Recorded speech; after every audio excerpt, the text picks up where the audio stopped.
Hello students, आज हम लोग सॉल्व करेंगे एक्सरसाइज 2.3 का question second part second. Question is find the domain and range of the following real functions f x equal to under root 9 minus x square. अब अगर हम इसके domain की बात कर रहे हैं तो हमको x की वैल्यूज निकालनी है जिसके लिए एफ एक्स डिफाइंड हो, और सबसे बड़ा जो सेट होता है वो रियल नंबर का होता है। तो पता करना है कि क्या पूरा का पूरा रियल नंबर एफ एक्स का डोमेन है कि नहीं है। तो ज़रा ध्यान से सोचिए, अगर हम x की वैल्यू को 4 रख दें तो 4 का स्क्वायर 16 होगा, 9 माइनस 16 -7 आ जाएगा, और -7 अंडर रूट के अंदर डिफाइंड नहीं है, कोई रियल नंबर नहीं है, वो एक इमेजिनरी नंबर हो जाएगा। इसका मतलब एफ एक्स डिफाइंड नहीं है किस पर, x इक्वल टू 4 पर।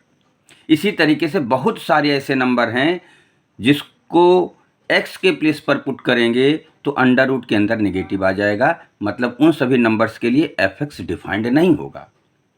तो ये बात क्लियर हो गई कि पूरा का पूरा रियल नंबर एफ एक्स का डोमेन नहीं है।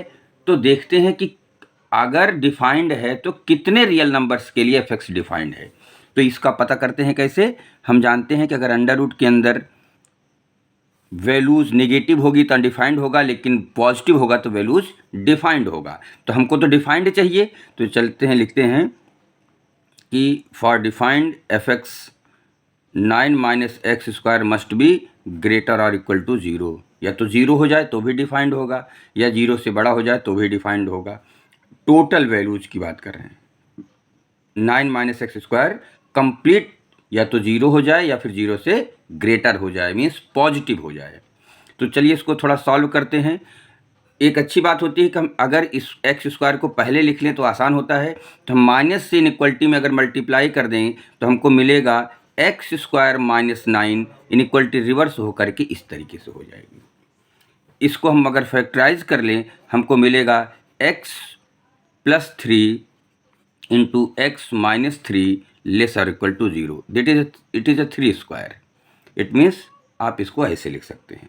अब यहाँ पर ऐसे लिखने से अब आप क्या करेंगे, एक रियल लाइन बना लेंगे। रियल लाइन पे दो वैल्यूज़ लिख देंगे, एक -3 और एक 3। अब रियल लाइन यहाँ माइनस इनफाइनाइट, इधर इनफाइनाइट। अगर -3 रखने से पूरा रियल लाइन 3 टुकड़ों में बढ़ जाती है।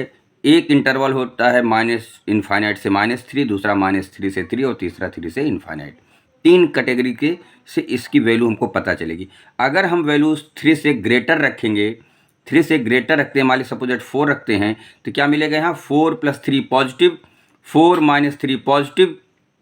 तो टोटल वैल्यूज क्या हो जाएगी, पॉजिटिव इंटू पॉजिटिव, इसका मतलब इधर पॉजिटिव मिलेगा।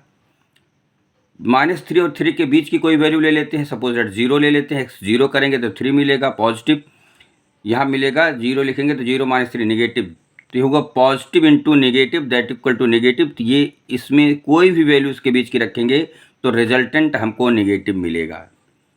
अच्छा, अगर -3 से छोटी कोई वैल्यू पुट करते हैं, सपोज दैट -4 पुट कर लेते हैं, तो -4 इसमें पुट करेंगे तो -4 + 3 that is minus, -4 - 3 that is also minus. तो minus into minus plus, it means इसका रिजल्ट क्या आएगा, पॉजिटिव आएगा।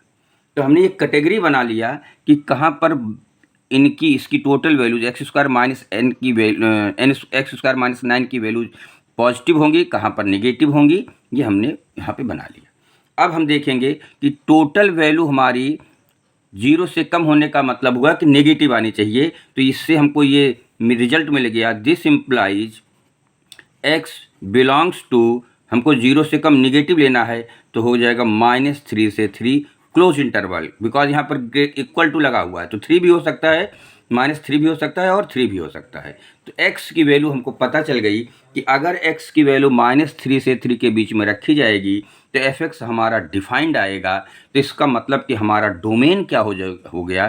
सो डोमेन इक्वल टू -3 से 3 क्लोज इंटरवल, ये इस फंक्शन का डोमेन है। अब इसी फंक्शन का हम लोग रेंज पता करेंगे कि रेंज क्या होगी। तो फॉर रेंज पता करने के लिए हम स्टेप को आगे बढ़ाएंगे। अच्छा, अब डोमेन के लिए सेट ऑफ एक्स लेते हैं या सेट ऑफ इनपुट्स कहते हैं, और रेंज के लिए हम लोग एफ एक्स की वैल्यू को देखते हैं कि एफ एक्स कितना है, एफ एक्स कहाँ से कहाँ। इस रेंज निकालने के लिए हमको क्या करना चाहिए, पहली बात तो एफ एक्स को वाई पुट करते हैं, let f x equal to y, तो क्या बन जाएगा, y equal to 9 minus x square under root, y equal to under root 9 minus x square, इसके प्लेस पर हमने वाई लिख दिया, ये आपको हमेशा लिखना है। आगे देखते हैं क्या होगा, स्क्वायरिंग बोथ साइड, यहाँ स्क्वायरिंग बोथ साइड करेंगे, मिलेगा y square equal to 9 minus x square, तो एक्स स्क्वायर को ट्रांसफर कर लेंगे, x square equal to 9 minus y square. आप यहीं से भी रिजल्ट लिख सकते हैं, या x equal to plus minus under root भी लिख सकते हैं। कई बच्चों को ये ज़्यादा समझ में आता है क्योंकि अंडर रूट यहाँ देखते हैं, तो ऐसे भी कर सकते हैं, x equal to plus minus under root 9 minus y square, या कई बच्चों को सिर्फ यहीं से भी, यहाँ से भी रिजल्ट ले लेते हैं, कोई दिक्कत नहीं है। हम जानते हैं कि एक्स स्क्वायर ऑलवेज एक पॉजिटिव नंबर है। क्यों पॉजिटिव नंबर है, क्योंकि स्क्वायर लगा हुआ है। अगर कोई नंबर एक्स रखोगे तो एक्स स्क्वायर उसको पॉजिटिव कर देगा। इट मीन्स हमको रिजल्ट क्या मिला, यहाँ से अगर रिजल्ट निकालें तो एक्स स्क्वायर एक पॉजिटिव नंबर है, उसको लिखते हैं ग्रेटर और इक्वल टू 0। एक्स स्क्वायर की वैल्यू किसके बराबर है, 9 माइनस वाई स्क्वायर के बराबर है, यहाँ से लिखा। लेकिन यहाँ से भी वही रिजल्ट मिलेगा, 9 minus y square must be greater और इक्वल टू 0, क्योंकि अंडर रूट के अंदर है तो 0 या 0 से बड़ा होगा तभी डिफाइंड होगा। तो दोनों तरीके सही हैं, इसकी कोई आवश्यकता नहीं लिखने की, सिर्फ यहाँ से रिजल्ट लिख सकते हो कि x square always greater equal to 0 होता है, तो श्योर है कि 9 माइनस वाई स्क्वायर भी ग्रेटर और इक्वल टू 0 होगा। इस बार हम सारी प्रक्रिया वाई के लिए करेंगे, एक्स के लिए हमारे डोमेन में हम अब वाई का रेंज वाई पता करना चाहते हैं, दैट इज द रेंज। अब इसको क्या लिखेंगे, this implies it is a 3 square minus y square greater equal to 0। अब इसको थोड़ा सा वाई स्क्वायर पहले कर लेंगे तो हो जाएगा y square minus 3 square less और इक्वल टू 0, इनइक्वलिटी रिवर्स हो जाएगी, क्योंकि हमने माइनस से मल्टीप्लाई किया तो ये प्लस हो गया, ये माइनस हो गया, इधर 0 पे कोई फर्क नहीं पड़ा। अब ये क्या हो जाएगा, y minus 3 y plus 3 less और इक्वल टू 0। बिल्कुल जैसा आपने एक्स के लिए यहाँ रियल लाइन बनाया था, बिल्कुल वैसे यहाँ पर बनाइए।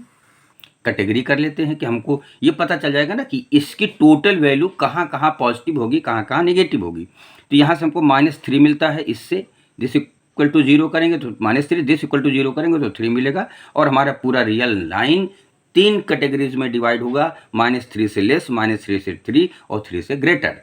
अब यहाँ देखिए, यहाँ ऑलवेज पॉजिटिव आएगा, कोई भी नंबर लेकर के चेक कर लीजिए। सपोज दैट 3 से ग्रेटर 5 है तो यहाँ पर y की वैल्यू 5 + 3 रखेंगे, पॉजिटिव आएगा, 5 - 3 रखेंगे, ये भी पॉजिटिव आएगा, तो पॉजिटिव इंटू पॉजिटिव पॉजिटिव हुआ, दैट्स वाई इधर हमने पॉजिटिव लिख दिया। -3 से 3 के बीच में कोई नंबर ले लीजिए, सपोज दैट आपने 2 ले लिया, तो 2 + 3 पॉजिटिव, 2 - 3 नेगेटिव, तो हो जाएगा plus into minus minus, it means ये इंटरवल माइनस, ये निगेटिव में आ जाएगा। इधर -3 जगह से लेस में -4 लिख लीजिए, -4 + 3 negative, -4 - 3 negative, negative into negative positive, ये अल्टरनेट चलता है, प्लस माइनस प्लस ऐसे ही चलता है। इसको कभी कभी हम लोग वेवी कर्व मेथड से भी सॉल्व करते हैं, इसको वेवी कर्व मेथड कहते हैं, इसको बाद में एक्सप्लेन करेंगे। ठीक है, अब हमको पता चल गया कि y की वैल्यू क्या होनी चाहिए। हमको यहाँ पता चल रहा कि ये टोटल वैल्यू 0 से लेस होना चाहिए, 0 से लेस होने का मतलब कि नेगेटिव होना चाहिए। इससे हमको मिला कि y बिलोंग्स टू -3 to 3। अगर -3 से 3 तक कोई वैल्यू पुट करेंगे तो हमेशा जो भी आएगा वो या तो 0 आएगा या फिर 0 से ग्रेटर होगा, क्योंकि एक्स स्क्वायर यहाँ पर हम देखिए या तो 0 आएगा, 0 से ग्रेटर होगा, रख करके देख सकते हैं। लेकिन अब कई बच्चे सोचते हैं कि सर एक्स जो हमारा आया था तो मेरा वो डोमेन बन गया था, वाई आ गया तो हमारा ये रेंज बन जाना चाहिए। लेकिन हमको अपनी डेफिनीशन पे भी चलना चाहिए, क्योंकि यहाँ पर हमको ये चीज़ स्क्वायर, एक्चुअल मेरा वाई की वैल्यू ये थी, तो ये मेरा नहीं था कि x square equal to 9 minus, इसको हमने स्क्वायर करके प्राप्त की, इसमें कुछ एक्स्ट्रा चीज़ें भी आ गई हैं। तो हम इनिशियल क्वेश्चन पर चलते हैं। इनिशियल क्वेश्चन मेरा ये है कि यहाँ पर लिखा है कि y की value √9 minus x square is always positive number, square root एक हमेशा पॉजिटिव नंबर होता है। तो इसका मतलब यहाँ से हमको ये कन्फर्म था कि दिस वैल्यू इज ग्रेटर और इक्वल टू 0। यहाँ से देखिए y की वैल्यू कभी निगेटिव आ ही नहीं सकती, यहाँ लिखा ना कि कभी भी समझो कि अगर √4 लिखा है इसका मतलब 2 होगा, कभी भी +- 2 नहीं होता है, √4 = ओनली 2, ठीक है ना, इट इज़ ओनली 2। तो positive number y equal to this लिखा है, it is a positive number. Positive का मतलब वो y ग्रेटर और इक्वल टू 0। अब यहाँ देखिए हमारा आ रहा है y 0 या 0 से बड़ा, यहाँ आ रहा है y -3 से 3। दो कंडीशन है, तो इसको हमको थोड़ा सा ध्यान रखना पड़ेगा। एक रियल लाइन बना लीजिए और यहाँ पर -3 लिख दीजिए, यहाँ पर 3 लिख दीजिए, यहाँ 0 लिख दीजिए। ये कह रहा है कि सोल्यूशन यहाँ से यहाँ तक होना चाहिए, 0 से बड़ा, और ये कह रहा है कि नहीं, सोल्यूशन कहाँ से कहाँ तक होना चाहिए, यहाँ से यहाँ तक होना चाहिए।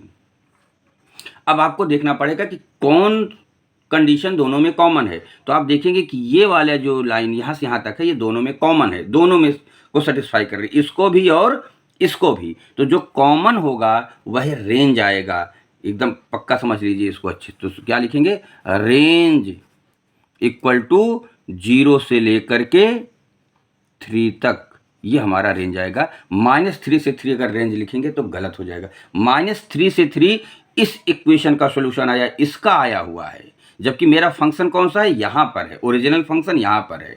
और ये कह रहा है कि अंडर रूट है तो केवल पॉजिटिव वैल्यू, नेगेटिव तो ले ही नहीं सकता। Square root always a positive number, under root के अंदर तो नेगेटिव आ ही नहीं सकता, और उसके बाहर नेगेटिव लिखा गया है। ये नेगेटिव तभी आ सकता है अगर ये लिखा जाए कि y इक्वल टू ±√9 - x², तब ये नेगेटिव आप लेंगे, और ऐसा कभी लिखा मिलता नहीं है। ठीक है ना। तो ये हमेशा ध्यान रखिएगा, ये एक पॉजिटिव, कभी भी स्क्वायर रूट मिलेगा तो एक पॉजिटिव नंबर है। और यहाँ मेरा नेगेटिव भी आ रहा है, y की वैल्यू नेगेटिव आएगी, तो स्वाभाविक है वो हमको छोड़ना पड़ेगा। तो इसका फाइनल आंसर होगा 0 से 3।